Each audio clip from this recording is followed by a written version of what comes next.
गई वो जगह जहां भगवान शिव पर मां काली ने रखा था पैर। यहीं पर मौजूद है अनोखा शिवलिंग। भगवान शिव के साथ शिवलिंग में ही मौजूद हैं मां काली। आखिर सतयुग की इस घटना का क्या है रहस्य, आज जानेंगे। यहाँ आकर के माँ ने 11,000 साल तक पुनः शव के ऊपर अष्टभुजा रूप में माँ काली ने यहाँ तपस्या की, बाएं पैर के अंगूठे के बल। ये स्वयंभू हैं, स्वयं प्रकट हुए हैं। तो इस साइड माँ काली का वास है, उधर भगवान शिव जी का। यहाँ पर जो है कि 5 तीर्थों का आपस में संगम है। जैसे हरिद्वार का पानी कभी खराब नहीं होता, वैसे ये पंचतीर्थी का पानी कभी खराब नहीं होता है।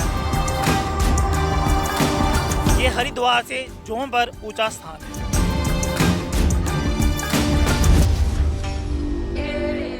मिल गई वो जगह जहां भगवान शिव पर मां काली ने रखा था पैर। यहीं पर मौजूद है अनोखा शिवलिंग। भगवान शिव के साथ शिवलिंग में ही मौजूद हैं मां काली। आखिर सतयुग की इस घटना का क्या है रहस्य, आज जानेंगे।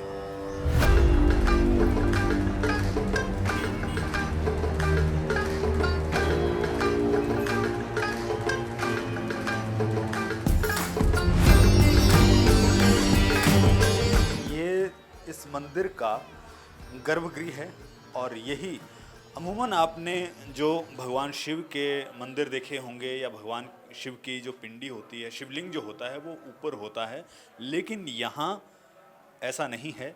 यहाँ आप देख सकते हैं कि किस तरह से यहाँ ऊपर का भाग जो है वो दिखाई दे रहा है आपको, लेकिन नीचे यहाँ जो शिवलिंग होता है वो वैसा नहीं है, वो नीचे है।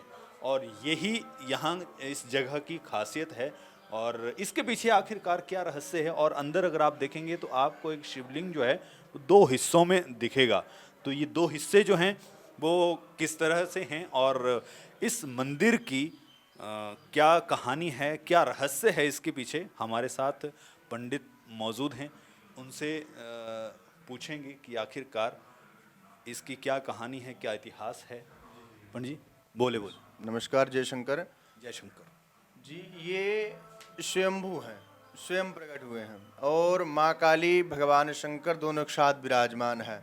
यहाँ की कथा ये है कि माँ काली ने जब सतयुग में राक्षसों का संहार करने के लिए इस पृथ्वी पर अवतरित हुई, तब माँ काली ने राक्षसों का संहार कर दिया इस पूरी पृथ्वी से, और राक्षस जो है तो इस पूरी पृथ्वी में समाप्त कर दिए माँ काली ने। लेकिन माँ काली जिस क्रोध से, जिस आवेश से राक्षसों का संहार करती रही, तो राक्षस तो खत्म हो गए लेकिन माँ का क्रोध खत्म नहीं हुआ, शांत नहीं हुआ। तब माँ का क्रोध शांत करने के लिए भगवान शिव जी को इस पृथ्वी पर आना पड़ा, और जिस रास्ते से माँ विचरण करते हुए जा रही थी उसी रास्ते पर भगवान शिव जी लेट गए। जैसे लेटे तो माँ आकाश के ऊपर देख करके विचरण करती चली जा रही थी, तो माँ का पैर भगवान शिव जी के हृदय पर पड़ गया। जैसे हृदय पर पड़ा, माँ के नेत्र सजल हो गए और जिह्वा बाहर आ गई। माँ को ये बहुत बड़ा घोर अनर्थ लगा कि जो है तो मेरे प्रभु, मेरे नाथ जो मुझको प्राकट्य किए हैं, उनके ऊपर मेरा पैर पड़ जाना है मुझसे बहुत बड़ा अपराध हो गया है। तो उसी अपराध पाप का पश्चाताप करने के लिए माँ ने यहाँ के पहले 11,000 साल तक माँ ने हरिद्वार में तपस्या की। तब वहाँ आकाशवाणी हुई कि हे देवी, आप उस जगह पर जा करके तपस्या करिए जहाँ आपने कभी भी किसी भी राक्षसों का संहार ना किया हो और राक्षसों की एक रक्त की बूंद ना गिरी हो। तब माँ काली ने यहाँ आकर के राक्षसों का संहार की। राक्षसों का संहार माँ यहाँ कभी नहीं की थी। तो यहाँ आकर के माँ ने 11,000 साल तक पुनः शव के ऊपर अष्टभुजा रूप में माँ काली ने यहाँ तपस्या की, बाएं पैर के अंगूठे के बल। तब भगवान शंकर जी उनकी तपस्या से प्रसन्न होकर के उनको यहाँ निराकार रूप में दर्शन देते हैं। कहते हैं देवी, आपकी तपस्या पूर्ण हुई, आप मांगिए, मुझसे क्या वरदान मांगती है। तब माँ काली ने उस पाप से मुक्ति पाने के लिए जो तपस्या की थी, उसके लिए भगवान शिव जी से बोली कि उस पाप से मुझे मुक्ति मिल जाए और मैं आपको ही पाना चाहती हूँ स्वयं। तब माँ काली भगवान शंकर जो दोनों का प्राकट होता है, मिलाप होता है, मिलाप स्वरूप ही पिंडी का प्राकट होता है। पिंडी में 2 भाग हैं, और ये स्वयंभू हैं, स्वयं प्रकट हुए हैं। तो इस साइड माँ काली का वास है, उधर भगवान शिव जी का। और जैसे जैसे कलयुग बढ़ता जा रहा है वैसे वैसे ये पिंडी नीचे जाती जा रही है। ये विशेषता है। जो शिवलिंग अमूमन ऊपर रहते हैं, लेकिन ये ऊपर नहीं है, ये नीचे हैं। क्यों? क्योंकि ये जाते जा रहे हैं कलयुग के प्रभाव से। और फिर ये पिंडी सतयुग की है, क्योंकि माँ काली ने सतयुग में राक्षसों का संहार की। और फिर इसके बाद जो है तो यहाँ 5 पांडव भी आए, आज से लगभग 5000 साढ़े 5000 साल पहले। तो यहाँ पंचतीर्थ नामक एक स्थान है, जहाँ अर्जुन ने बाण मार करके 5 तीर मार करके माँ कुंती कुंभ का स्नान करने नहीं जा सकती, क्योंकि अज्ञातवास में थी। तब उनको पंचतीर्थ नाम जो है तो स्थान पर तीर मार करके जल निकाले और माँ कुंती को स्नान करवाएं। फिर उसी जल से भगवान कालीनाथ जी का अभिषेक, जलाभिषेक किए। फिर एक यहाँ जो है तो उन्होंने खुद का शिवलिंग बनाया, मंदिर बनाए, और उसी रात में जो पांडव लोग यहाँ से चले गए। और यहाँ के जो लोग हैं ना, इसको हरिद्वार ही मानते हैं। क्यों? क्योंकि ये माना जाता है, हमारे शास्त्र में भी वर्णित है कि ये स्थान जो है हरिद्वार से जो 1.5 जौ होता है ना, ऊंचा माना गया है। इसलिए लॉकडाउन में क्या था ना कि लोग हरिद्वार नहीं जा पा रहे थे, तो ब्यास नदी में ही लोग अपनी अस्थियां विसर्जन करने के लिए यहाँ आते थे। और जो है तो यहाँ मेला भी लगता है। बैसाख के महीने में 13, 14, 15, 14 को संक्रांति के दिन यहाँ का मेन मेला होता है। 3 दिन यहाँ का मेला लगता है। और यहाँ जो है तो सावन का 1 महीना पूरा भव्य जो है तो कार्यक्रम चलता है और रस रहता है।